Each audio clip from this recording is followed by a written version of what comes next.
Hello friends, myself Shriram Korde. In this video, we are going to understand how do we basically handle file input output using the support that is part of C programming language. So when we talk about the various file operations, then essentially it boils down to few important bullets. So first is obviously you need to create a new file. If you do not have a file, then the very basic thing is you are expected to create a new file. If you already have a file, then you can open that particular file. That means you basically need a support for opening an existing file. Then comes the important feature like what will you do after opening a file? Then obviously you need to read from that file. Then when you are going to create a file, then that particular time you require a support to write to a file. So again that support becomes a very important one. As part of support with respect to writing, many times there are advanced support that particularly is with respect to how do you get data. That means how do you move to a specific location in a file, and in general it is considered as seeking. Then how do you close a file? So that's obvious. Why? Because now you are going to open a file, then obviously the complementary with respect to opening a file should be a closing a file. Why? Because somebody else may require it. So obviously if your job is done, you are expected to close the file. So broadly the important functions are like reading and writing. I will put it in simple words, reading and writing. Now the reading basically means if there is already existing file, you want to read it. That means you need to open it. So all this essentially becomes part of that. Similarly, when you want to write to a file, then essentially it could be an existing file or you want to create a new file. And then at the end of everything, you need to close a file. So when we talk about file operation, so how this is accomplished. So this particular thing is accomplished using what it is called as file structure. So to successfully read from a file, like when I say successfully read means information like what is the mode of opening. I will talk about mode of opening in the next further slides. So mode of opening, then the size of file, then the place in the file from where the read operation should be performed. That means there are a lot of information that is required inherently, and that particular information, when I say inherently, that means it is part of that reading process itself. Okay, we are not supposed to take care of lot of things, but internally that support is provided to us. Obviously we are expected to provide few parameters, which anyway I will tell you, like mode of opening and things like that. But the point here I am just trying to make it is such information is required so that this operation to successfully read from a file happens.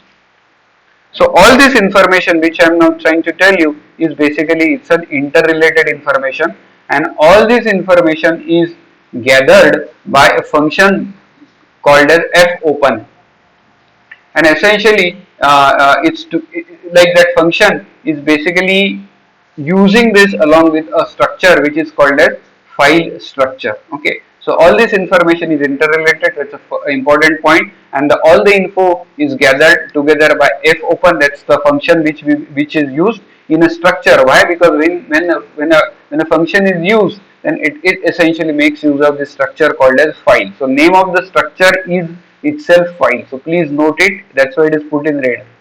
So fopen essentially returns the address of this structure, and it is collected in a structure pointer called as fp.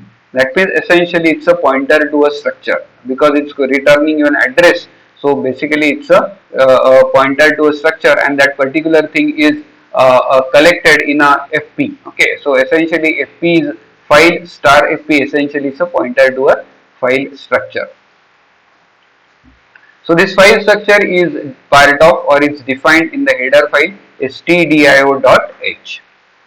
Now let's come to the interesting thing, and which we are supposed to provide. So here, now let me just dwell on two things. One is the types of file. That means there are two types of file. One is a text file and another is a binary file. So examples of text file are like if you use a simple notepad or a notepad plus plus and you save that file as a .txt extension. So that particular thing or that particular file is a text file. That means if you just double click on a file and if it opens in a notepad or a notepad plus plus, then for all practical purpose you can very easily say that it's a text file. Similarly, there are CSV file, that means comma separated files also comes under this category, CSV file. Then comes the other category of files or other type of file, which is a binary file. So binary files means like you can consider the binary file as say MP3 song file, or it can be Word file or doc file, that means, or it can be PDF and things like that. So when you say PDF file, now needless to mention, PDF obviously is proprietary way of putting the things, which is obviously by Adobe. Okay, now there are other ways to there are other standards, but without getting into all those details, essentially when we talk about binary, then it typically deals with something which is like an encrypted one, and which notepad, a simple notepad, will not be able to open that file. So just to put it in a very simple words or definition, I am just making that simple statement. Okay, so when we want to open a text file, then we should be providing the mode of opening. That means the mode of opening typically is like read. So when you say read, then the mode of opening is open for reading. That means you can open the file for reading. Okay, so if the file does not exist, that means if the file is not there on the disk, then f open basically will return a null. Why? Because now here you are just going to read. W is used for writing. So if the file exists, its contents will be overwritten. Why? Because now you are opening a particular file and that file already exists, and you basically are using W, so the contents will get overwritten, and if the file is not there on the disk, then it will get created. Then A is for append. So many times people will not just use W, but they will use A. A is essentially like adding in the end, appending. That means open for append, it is called as. So whatever the things that you are going to add to a file, it will keep on getting added in the end.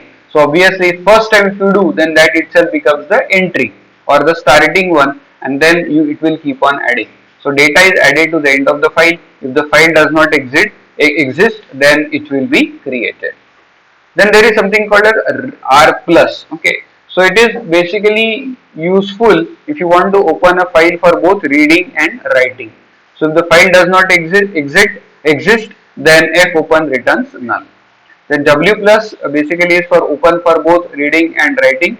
If the file exists, then its contents are overwritten. If the file does not exist, it will be created. Okay.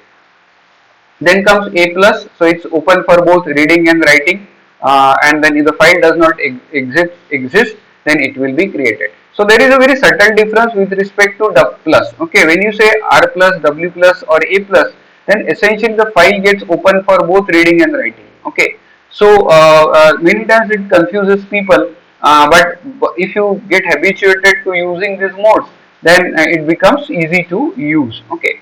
So R, W, and A essentially are the popular one, and which people use because they know or they can control it properly. If you want to read, then you just do the reading job. If you want to write, you just do the writing job. You can either use W or A depending on what exactly you require. Okay.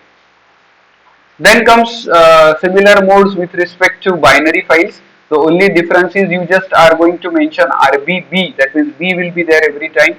So RB, WB, AB, then RB plus, WB plus, and AB plus. And again the operations are similar, like RB is opening for reading in binary mode. Now this is a binary mode, and the behavior is same, like if the file does not exist, then F open returns null.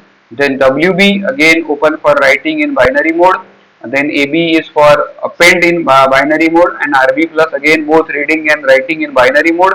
Similarly WB plus and AB plus.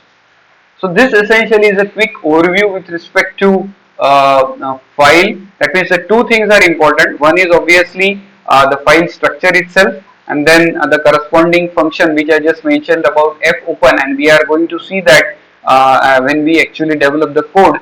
And then the second important point is with respect to the mode itself. Okay, suppose if I use text file, then what should be my file opening mode, and similarly for the binary file. So these are the important aspects with respect to file IO. We will see this getting coded in our further videos. Thank you.